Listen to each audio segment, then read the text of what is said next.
ঐতিহাসিক এই রংপুর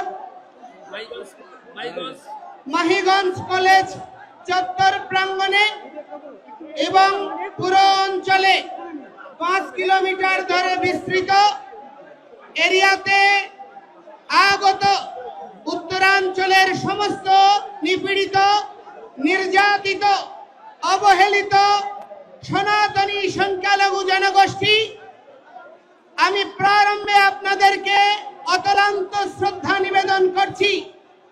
শত রক্তচক্ষু উপেক্ষা করে বিভিন্ন পর্যায়ে রাজনৈতিক উচ্ছৃঙ্খল জনগোষ্ঠী এবং প্রশাসনিক বাধাকে উপেক্ষা করে আজকে এই রংপুরে যে জনসমুদ্র পরিণত হয়েছে, আপনাদের অকুণ্ঠ সমর্থনে আমরা চিরঋণী আপনাদের কাছে প্রণাম নিবেদন করছি।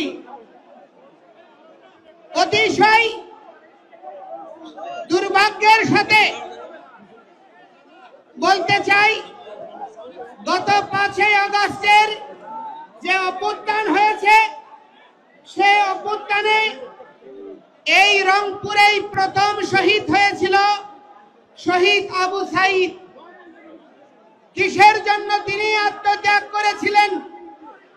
তিনি আত্মত্যাগ করেছিলেন বাক স্বাধীনতার জন্য, তিনি আত্মত্যাগ করেছিলেন গণতন্ত্রের জন্য, তিনি আত্মত্যাগ করেছিলেন সহাবস্থানের জন্য, তিনি আত্মত্যাগ করেছিলেন মর্যাদাপূর্ণ একটি জাতি পরিণত করার জন্য।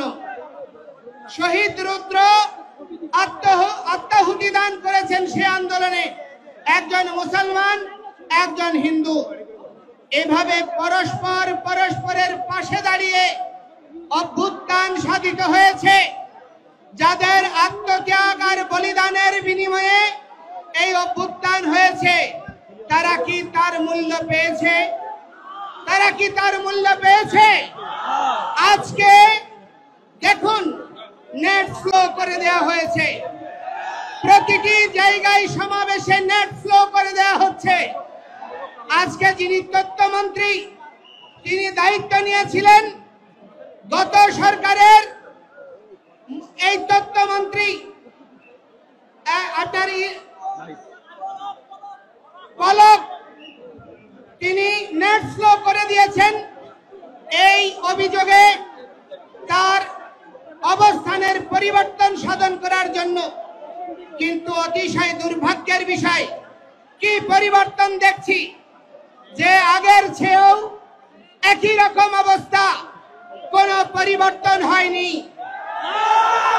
এই অবস্থা শহীদ আবু সাইদ, শহীদ রুদ্র, শহীদ মুক্ত সহ নিপীড়িত যেই সমস্ত আত্মাহুতি দানকারী শহীদ, যারা এই পরিবর্তনের জন্য জীবন দিয়েছে, তাদের রক্তের সঙ্গে বেঈমানি।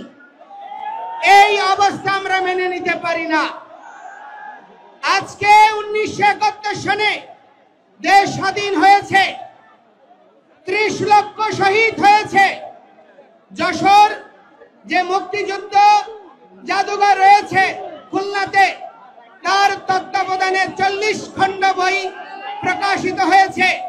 সেই 40 খণ্ড বই এবং বাকি যে সার্ভে হয়েছে 24টি জেলায়, 64 জেলায় 30 লক্ষ শহীদের 2/3 হচ্ছে হিন্দুরা। 1 কোটি শরণার্থী হয়েছে। এটা আমার পরিসংখ্যান নয়, জাতিসংঘ সহ অক্সফাম থেকে শুরু করে যতগুলো আন্তর্জাতিক সংস্থার পরিসংখ্যান, সেই পরিসংখ্যান বলে যে সেই 1 কোটি শরণার্থীর মধ্যে 70% হচ্ছে হিন্দুরা, যাদের বাড়িঘর ধ্বংস হয়েছে, লুটপাট হয়েছে, নির্যাতিত হয়েছে। অথচ স্বাধীনতার 53 বছর পরেও বাঙালি জনগোষ্ঠীর এই বৃহৎ অংশ শুধু ধর্মীয় পরিচয়ের কারণে তার প্রাপ্ত মর্যাদা পায়নি। বাংলাদেশের স্বাধীনতার পরে আমরা বিগত সরকারকে দেখেছি, আমরা ইতিহাসকে অবমূল্যায়ন পছন্দ করি না। স্বাধীন বাংলাদেশের যার দ্বারে স্বাধীনতা এসেছিল, সেই শেখ মুজিবুর রহমান উনাকে শুধুমাত্র একক সম্মান প্রদর্শন করার জন্য প্রচেষ্টা করে। শহীদ তাজউদ্দিন, আপনার 4 জাতীয় নেতা মাওলানা ভাসানী এবং মনোরঞ্জন ধর, কমরেড মনি সিং থেকে শুরু করে অনেক অগণিত কৃতি ব্যক্তির মূল্যায়ন হয় নাই এবং সেই ধারাবাহিকতা আজ পর্যন্ত বলবৎ রয়েছে। যেই সমস্ত 9 জন শহীদ হয়েছে তাদের নামে স্মৃতি ফাউন্ডেশন বলেন, সরকার বলেন, আজ পর্যন্ত কোনো দৃষ্টান্তমূলক পদক্ষেপ গ্রহণ করে নাই।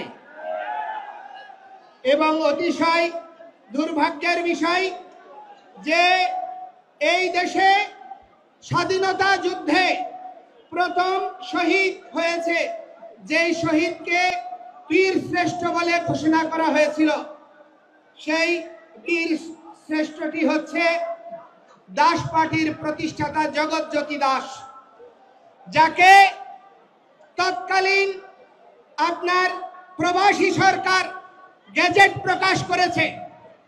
আকাশবাণী, স্বাধীন বাংলা বেতার কেন্দ্র থেকে শুরু করে প্রতিটি সংবাদ মাধ্যম থেকে প্রথম বীরশ্রেষ্ঠ হিসেবে স্বীকৃতি দেওয়া হয়েছে।